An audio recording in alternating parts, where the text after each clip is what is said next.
Hey friend, this is Jeric G, ang nagmamaranang yung friend, and welcome to my YouTube channel. In this video, another tutorial content na naman tayo. So kung ikaw ay interested, keep on watching. So, disclaimer lang guys, hindi pa po ako CPA. So, anything na sasabihin ko or ituturo ko in this video is based only on my understanding, based only on what I have learned during my undergrad and even during on my self-study. So, kung sa tingin mo mayroon ako nasabing concept na hindi tama, nagmamarunong ko pa sa nagmamarunong ng friend. Lecturer lang, feel free to comment kasi wala naman tayo ibang gustong mangyari dito but to help every accounting students and aspiring CPAs na ma-master ang bawat concept para ma-achieve nila ang goal nila, which is to become a certified public accountant.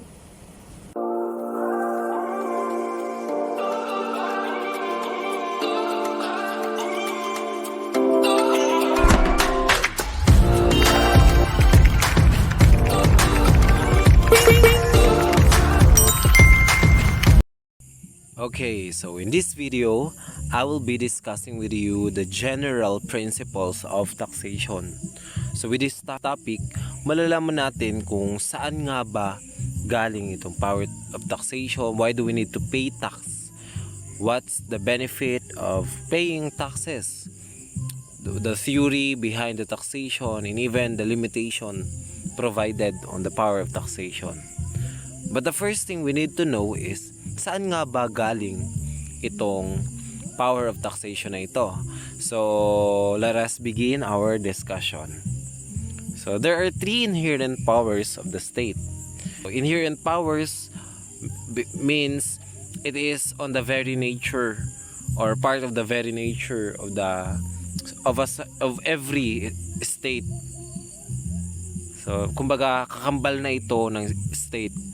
So, when an estate is formed, automatic, meron na agad itong three inherent powers na ito. So, what are those? So, the first one is the power of taxation. And what does it mean? It is the power by which the sovereign or the state raises revenue to defray the necessary expenses of the government. So, with the power of taxation, ang pinaka-purpose nito is to raise revenue. So, paano nakaka-raise ng revenue ang ating state or ang ating government? So, syempre, by collecting the taxes we are paying. And of course, bakit kailangan natin magbayad ng taxes? In order for the government to perform their governmental functions. Syempre, the government cannot perform without expending or without incurring any related expenses. And syempre, yung magagastos nila, kailangan nilang bayaran yon. And syempre, ano yung ipapambayad nila kung wala silang pera? Kaya magko-collect sila ng pera sa atin, sa taong bayan. So, ulitin ko, the power of taxation is to raise revenue to defray the necessary expenses of the government. So, that is the power of taxation. And what else? The second one is the police power. So, what is this? The police power is the power of the state to legislate for the protection of the general welfare, health, welfare, safety, and morals of the public by regulating the use of liberty and property. So, kung titingnan nyo, bakit meron tayong mga military, navy, police, diba? Ito yung reason kasi meron tayong police power. And ano yung role nila sa ating community? That is to impose peace and order sa ating community. Siyempre, pag walang police, 'di ba? Yung mga criminal diyan, automatic hindi sila matatakot na gumawa ng krimen. I mean, siyempre meron pa rin mga krimen, pero with the police around us, parang meron tayong instinct na akalan kung mag-behave ng maayos. And yun yung role ng police power, o yun yung contribution ng police power, 'di ba, is for the protection of the general welfare, para magkaroon tayo ng peace and order. Okay? So, the next one and the last one is the power of eminent domain. And what is this power? This is the power to take the private property for public purpose upon payment of just compensation.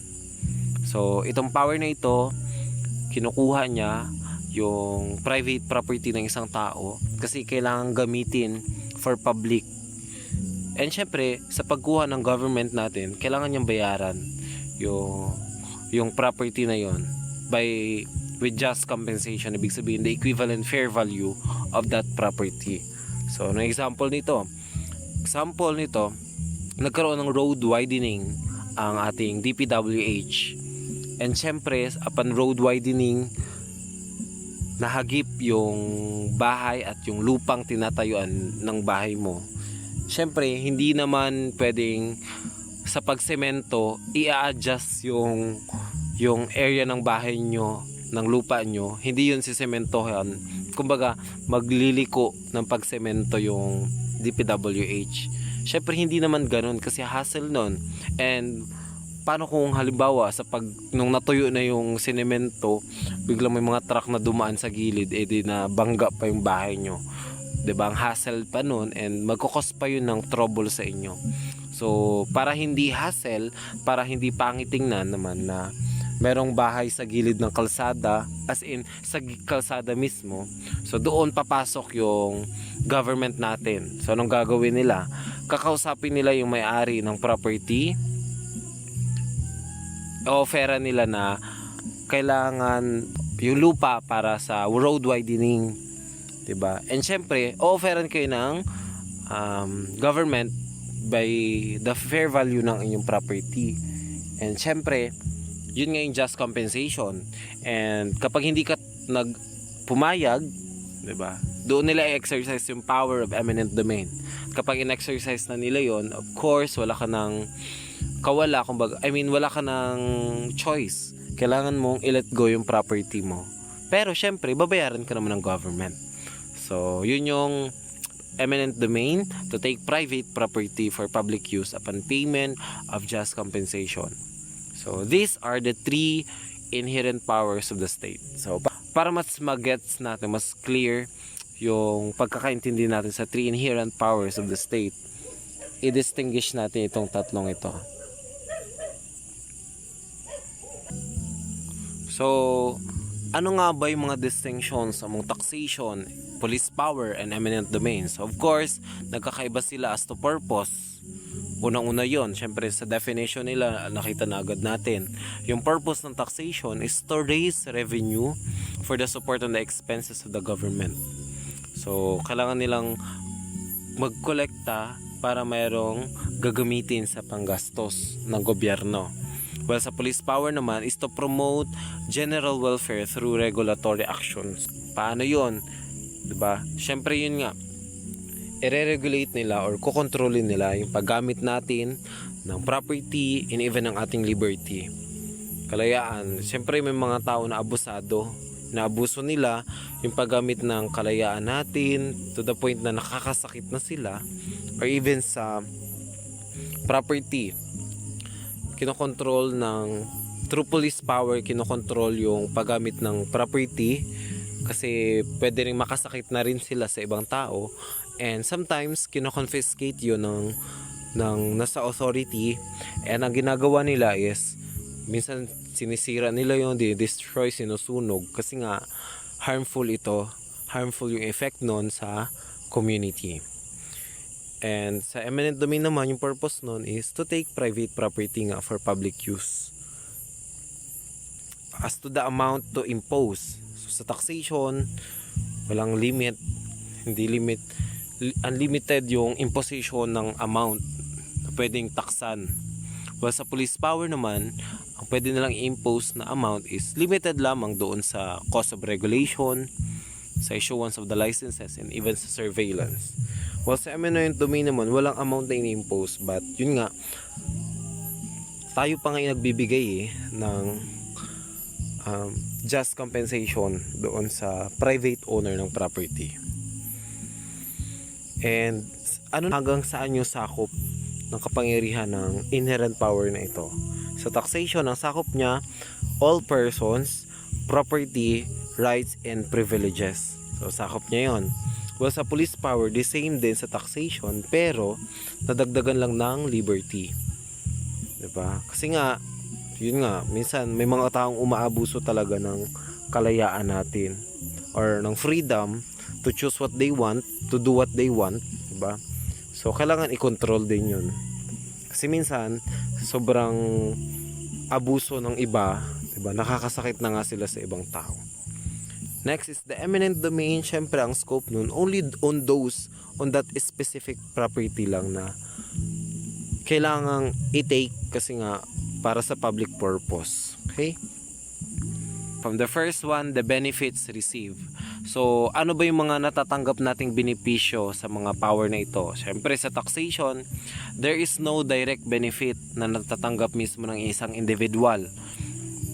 Actually, burden pa nga sa atin yun eh.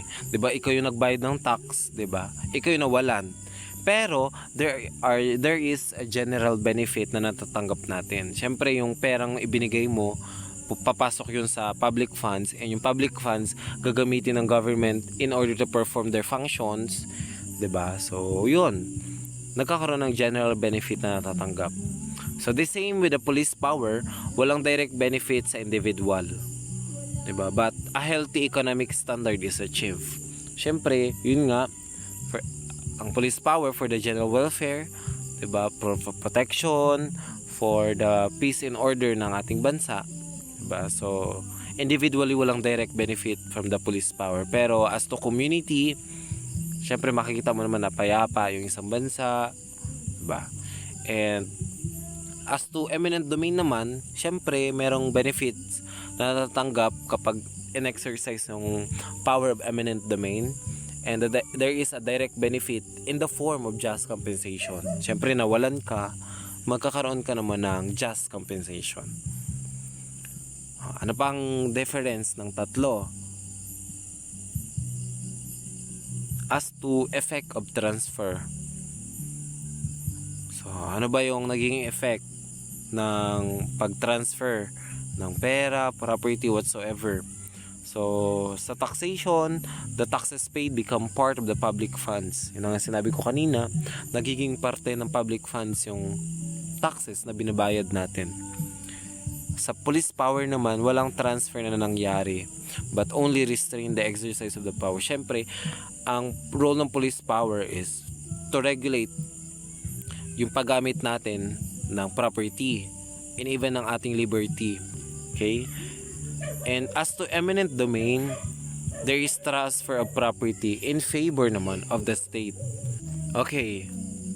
So the next distinction among taxation, police power, and eminent domain is who exercise the power. So sa power of taxation, only the government or its political subdivision can exercise this power. And the same with the police power, government lang pwede, hindi pwede yung private person.